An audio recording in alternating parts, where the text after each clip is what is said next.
morning and thank you for joining us. Our morning outlook will focus on the pound dollar, recent developments, and the potential impact on the markets.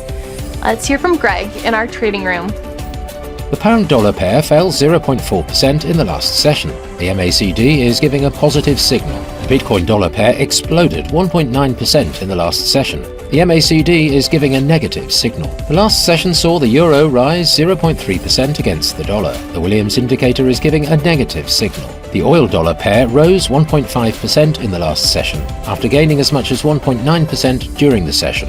The MACD is giving a positive signal. Coming up, today's major financial news.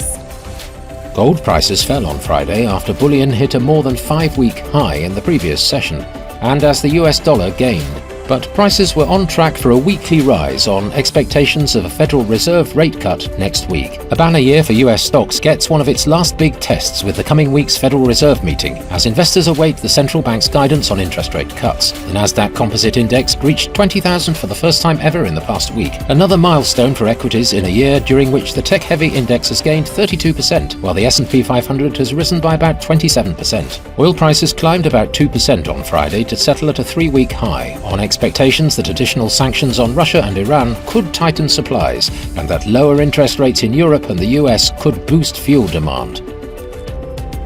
And now let's review today's major economic events. Economic activity is expected to pick up this week, with the calendar featuring a mix of high, medium and low impact data releases. Traders should stay informed, as these reports could present both opportunities and risks. With these significant events approaching, be sure to keep an eye on market sentiment. Preparing for potential volatility can ensure you're ready to act as needed. We hope that you've enjoyed today's market outlook. On behalf of all of us here, we wish you a productive trading day.